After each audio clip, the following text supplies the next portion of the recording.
Hey everyone, good morning for another episode of the Ready Set Grow Show with Deb and Hillary. And we are so excited to bring you today's topic. So, we're talking digital marketing, online marketing for your business.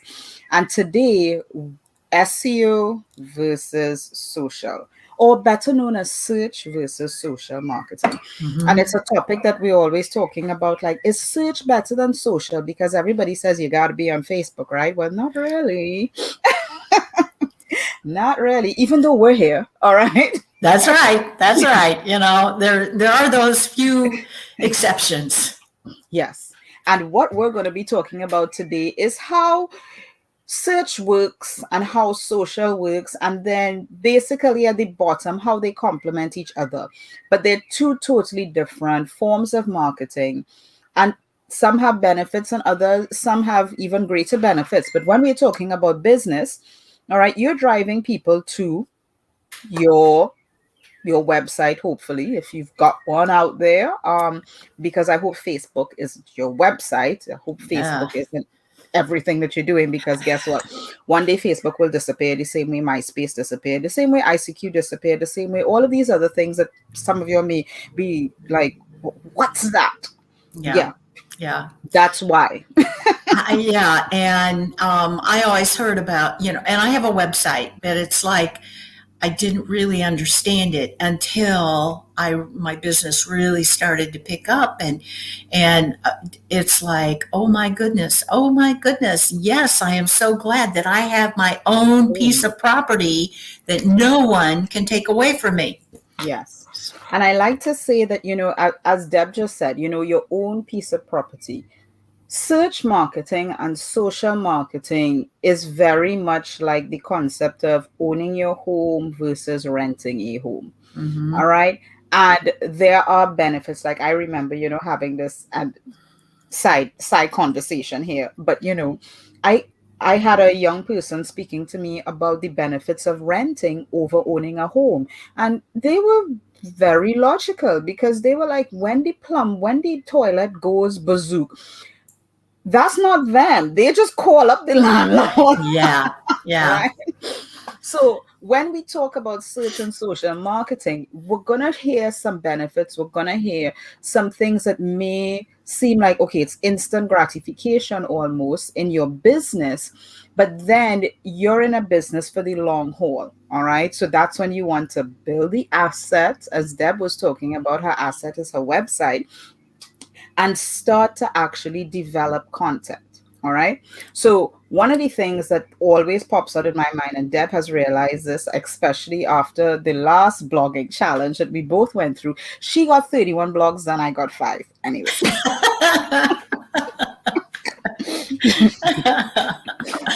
I attribute that to I was going through 75 hard, which is a mental toughness activity thing, and I attribute that to because I was determined to finish that 75 days of doing the activities. Mhm. And when the blogging, it was the second time that the Ultimate Blogging Challenge came into my life. And the first time, again, it was kind of like I understood it, but yet I didn't. And what I didn't understand was writing a blog every day, and you've got to be set. Okay, I got to do this. I got to do this. Well, the second time it came through in May, I was doing the 75 hard, knowing I had to do those activities. And I said, yes, I'm going to do this blogging challenge and I'm going to finish it. 31 blogs later, I did finish it. And actually, um, 31 days of blogging and 75 days of the other activity ended on the same day. Yay. And so, yeah, I was so naive. I'd like to think I'm getting over that and understanding more. And thanks to Hillary, she is, and you Mhm. watching this is Mhm. helping me grow also. So, Definitely. you Yes. know, So, one of the things that Deb asked me with these 31 blog posts is, okay, so what do I do with them? And the interesting thing is that it is a perfect example of search marketing versus social marketing. And here's where I don't like to put that versus, because it's where one complements the other. Yeah. We all know that all the eyeballs are on social media. Well, not all, but very many eyeballs are on social media. They're on YouTube, they're on Facebook, they're on LinkedIn, they're on Instagram. And people are there. That's where the people are. And we call that traffic. We call that the attention grabbing. And that's the social. So you do all sorts of things on social to grab people's attention. Say, hey, I exist. Hey, come follow me. Hey, do you like my stuff? But then you send them to your base, your home. You send them to your blog post that you've spent 31 days writing. You say, come on over to my website and read Yeah. my blog. Then there's the other group of people who are like, how do I lose weight today? How do I lose weight in 31 days? And you have a blog post on that. And when they type that into Google, or they type it onto Pinterest, or even if they type it onto YouTube, or a site that I love, Quora, all right, that's search marketing.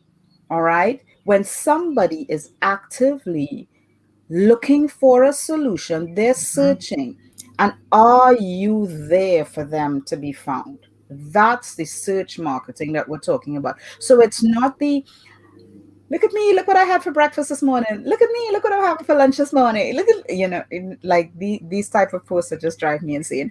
Um, And I have to tell you that when I was looking for something, now this has been several years back, I would say something to my children thinking they might know the answer. Well, guess what their answer was to me?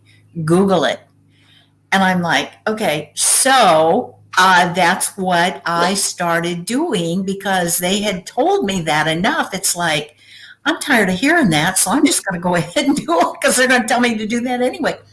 That's when I started to understand, um, in a sense, because I wasn't Googling anything for my business at the time. It was something out here that I needed to know some information or I wanted to information. know some information. But as I grew, particularly with my blogs and everything, I started to, it's like the little gear that drops in or the piece of the puzzle that fits.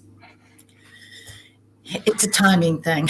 Definitely, definitely. And you see, one of the things that is so powerful about it is that you you actually start you actually know the behavior of your potential prospect, of your potential client, right? And one of the things that makes social and search different is that when somebody is on social, they're not in a buying mode.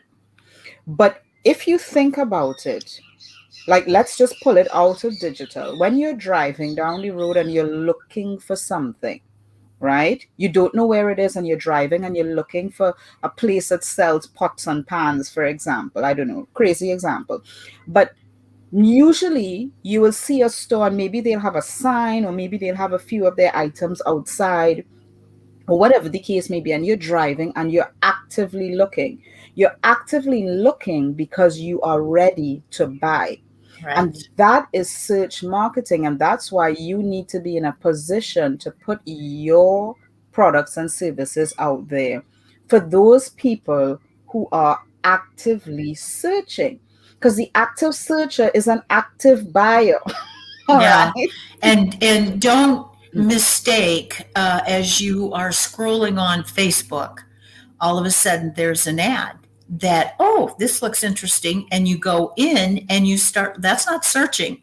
They put that there and it attracted you. You were not searching for that. So big difference. Big difference, right? And that is the difference with the whole social, and then we could even go social advertising, search advertising, because the essence of the difference between search and social is that one person is actively out there seeking that information. Mm-hmm. I really want to know the difference, right?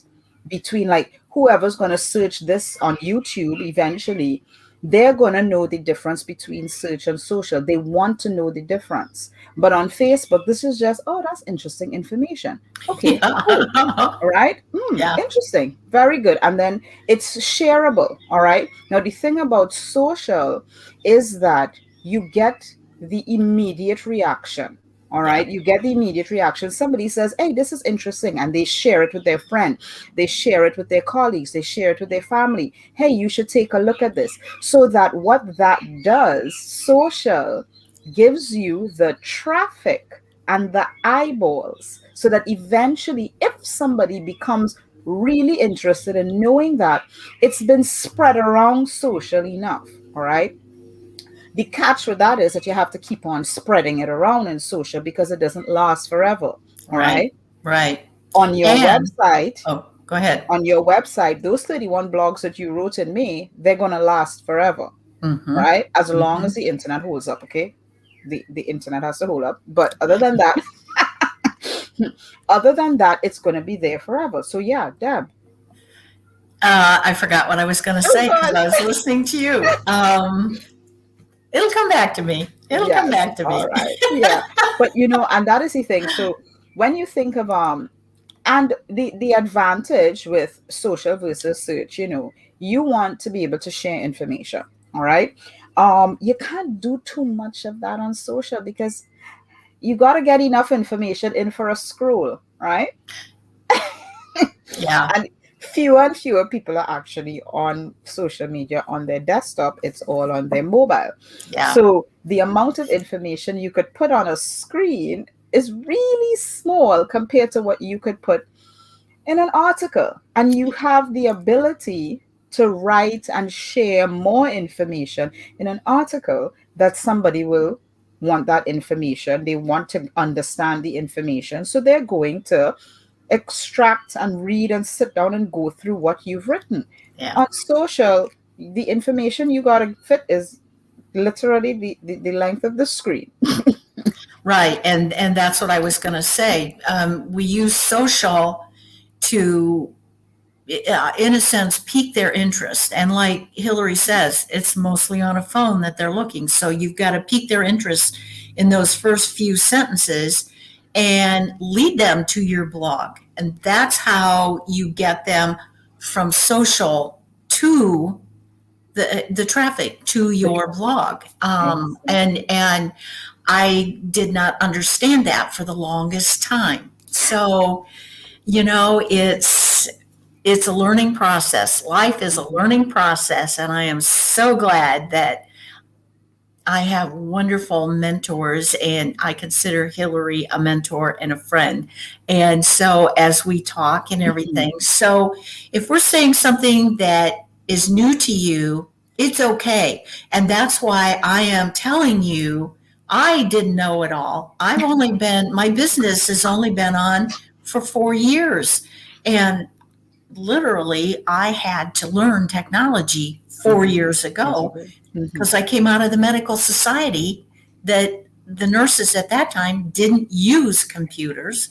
And so it was a real learning process, but I got to tell And you, and Deb, you have grown and blossomed so much to the point where you're teaching others this, and that is what is, I mean, amazing. That the technology is, because what I appreciate, right, is that you have a knowledge base of the fundamentals. Okay. And when we think about what is fundamental, then the hurdle of getting over the technology, and that's what I love, right? Because when I first got started, there were a lot of people who were just technology scared. That wasn't my challenge. My challenge was the technology. My challenge was the fundamentals. So I was there helping people with the technology while they were teaching me the fundamentals, right? So it's amazing how we connect with different people who help us improve our weaknesses and amplify our strengths. All right. oh, excellent, excellent analogy. Mhm. Yes. All right. So the thing is, we are so search and social. We also talked about, and I remember in our discussion, Deb, you were talking about the concept of sharing. All right, and I think we touched on that in terms of when you write a blog post, you've got to get it out there. Now, getting it out there doesn't necessarily mean only Facebook, Twitter, in LinkedIn. All right, but there are platforms that are literally designed for search. So if you were to Google something, you would find that response come up, right? You would find that response come up. So like if you were to Google, when I say response, I mean the platform. Sorry, getting distracted by the little one out there. Anyway, but you will find that there are certain websites that pop up. If you were to Google anything right now, for example, you would be able to probably find a YouTube video. You would find a lot of blog posts, a lot of articles. You'd definitely find some ads, but you're not going to find a link to a Facebook post. Right. You're not going to find a link to a Twitter post. You're not going to find a link to an Instagram post. So in that, we call those the closed and open platforms. You may find some Pinterest posts. You may definitely, you're going to find YouTube, and you may find a few LinkedIn's. Of late, I've been seeing that you're not seeing a lot of the LinkedIn. So it means LinkedIn is becoming a little more closed, just like Facebook. You search anything, you're not going to find, if you search on Google, you're not going to find a Facebook post. We used to be able to find a LinkedIn. Uh-oh. All right. When I talk about searching, oh, is my internet? You there? You just froze for a second or so. Okay, all right. So when we're searching, when people are in search mentality and they're looking to buy something, how do I fix my roof, for example? It doesn't matter if you have fixing your roof videos, 500 of those on Facebook. If they're not on YouTube, the open platform, nobody's going to find you. Okay? So you've got to know where to put the type of content. If it's content that people are going to be searching for, I want to know the answer to that. You've got to put it where people can find it. Right. Your website, YouTube, Pinterest, open platforms like Quora, so that you can be found. All right. And when you want to get people to your website, you go on these closed platforms, these social platforms, Facebook, Instagram, so that you could connect with them as people, who they are, what they're doing, and all that fun stuff, and then send them back to your website. Yeah, and it all boils down to, if you want a business, particularly a digital business, online business, you have got to get known. And if you are just being social and people really don't understand that you are a business person, I mean, you can be social and fun and everything, but you've got to let people know. You've got to get yourself out there. And the social part is one way, but Google is another way as far as people finding my blogs. Exactly. Now, one of the things that we want to share with you is Deb is currently going through a program, all right, that has been revamped.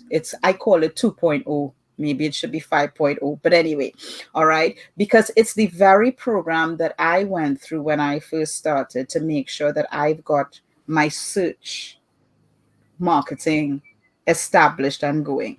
And we want to share that with you because Deb is going to put it in her post after this.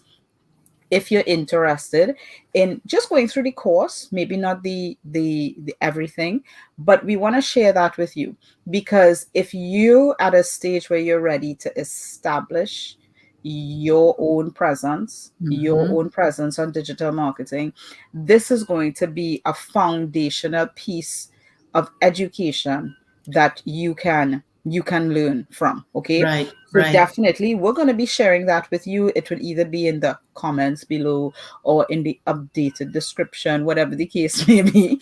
All right. But we want to share that with you. So look out for that. Okay. Yes. And I think the Deb, do you have any other questions? Like, what were we talking in terms of search and social? What else? That pretty much covers it as Mhm. far as I'm just kind of looking at my notes here. Yeah, we're good at what we do, but we do have notes too. Yes. But it Good is, it's track. all boils down to finding your content, helping people find your content.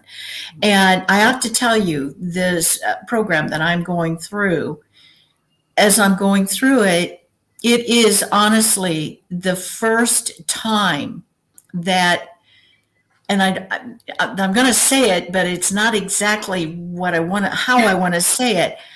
As I'm following the steps, I'm like, oh yeah, okay, check, check, check. It's the first time I've been learning something that I have been equal to or even a little above. Oh yeah, I totally understand that. Before 4 years ago, I was constantly behind the eight ball. And so it was very refreshing for me. But, you know, everything comes when it's supposed to come Supposed to to come. us, the Exactly. timing. And so, yes, if you are ready for what Hillary and I are talking about, then yes, we will make sure that you get the link and check it out. And I'm telling you, it will be well worth it, because when I was told, write a blog, I don't know how to do that. Well, Oh, finally I mustered up and I did it, and it's out there on my website. And that's what Hillary was talking about. So, you know, I've been trying to get myself out there. People got to know me. In order to know me, then they can like me, then they can trust me, blah, blah, blah, blah, blah. And so, anyway, we just want to help you um, collapse some of your time, because of, like Hillary said, she had to learn the fundamentals. I went through the struggles. The struggles are very fresh in my mhm. mind. I don't want somebody to struggle the way I did if I can help them, if they will allow me to help them. So that's what Hillary and I are about. Every single week, we want to bring something to you that is going to help you Okay. get your business going. Yep. All right. So speaking of that, we will see you next week. All right. Yes. Have a great day and we talk to you soon. Bye, everybody. Bye.